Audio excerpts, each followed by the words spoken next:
ನಾನು ನಾಗರಸೀಧರ್ ಶೆಟ್ ಅಂತ ಈಗಾಗಲೇ ಉತ್ತರ ಕನ್ನಡ ಜಿಲ್ಲೆಯ ಕುಮಟಾ ತಾಲೂಕಿನಿಂದ ಮಾತಾಡ್ತಿರುವಂಥದ್ದು. ವಿಷಯ ಏನಂತ ಕೇಳಿದ್ರೆ, ಈಗಾಗಲೇ ನಾವು ಮಳೆಗಾಲದ ಸಮಯದಲ್ಲಿ ನಾವು ಸಮುದ್ರ ಭಾಗದಲ್ಲಿ ಬರ್ತೀವಿ. ಯಾಕಂತ ಕೇಳಿದ್ರೆ, ಈಗಾಗಲೇ ನಾವು ಘಟ್ಟದ ಮೇಲಿಂದ ಏನು ನದಿಯಲ್ಲಿ ಈಜಾಡಿದವಂಥವ್ರು ಮತ್ತು ಡ್ಯಾಮ್ನಲ್ಲಿ ಈಜಾಡುವಂಥವ್ರು ಇಲ್ಲಿ ಸಮುದ್ರಕ್ಕೆ ಬಂದರೆ ಅವ್ರು ಏನು ಮಾಡ್ತಾರೆ ಕೇಳಿದ್ರೆ, ನಾವು ಡ್ಯಾಮಲ್ಲಿ ಈಜಾಡಿದವರು ಮತ್ತು ನಮಗೇನು ಈಜುದ್ರಲ್ಲ ಎಕ್ಸ್ಪರ್ಟ್ ಅಂತ ಹೇಳ್ತಾರೆ. ಆದರೆ ಇಲ್ಲಿಯ ವಾತಾವರಣ ಆ ಥರ ಇರುವುದಿಲ್ಲ ಕರಾವಳಿ ಭಾಗದ್ದು. ಯಾಕಂತ ಕೇಳಿದ್ರೆ, ಇಲ್ಲಿ ಕರಾವಳಿ ಭಾಗದಲ್ಲಿ ಸಮಸ್ಯೆ ಏನಂತ ಕೇಳಿದ್ರೆ, ಇಲ್ಲಿ ಮತ್ತು ಮಳೆಗಾಲದ ಸಮಯದಲ್ಲಿ ನೀರಿನ ಒತ್ತಡ ಮತ್ತು ಅಲೆಗಳ ಒತ್ತಡ ಹೆಚ್ಚಿರುವುದರಿಂದ ನೀರು ಮತ್ತು ಗಾಳಿ ಮಿಶ್ರಣ ಆದರೆ ಅಲ್ಲಿ ಒಂದು ವಿದ್ಯುತ್ ಉತ್ಪಾದನೆ ಆಗುವಂಥ ಸಾಧ್ಯತೆಗಳಿರ್ತದೆ.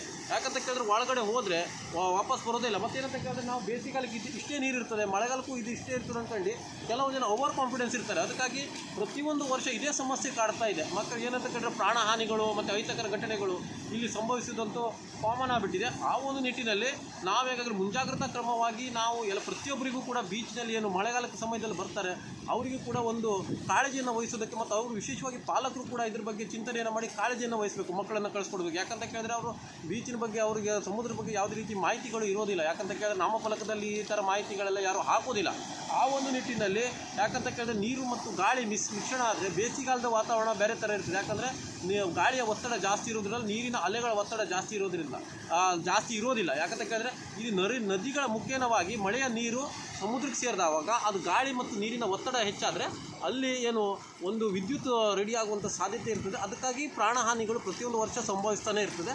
ಆ ಒಂದು ನಿಟ್ಟಿನಲ್ಲಿ ನಿಮಗೆ ಒಂದು ಸಣ್ಣ ಮಾಹಿತಿಯನ್ನು ಕೊಟ್ಟಿದ್ದೀನಿ.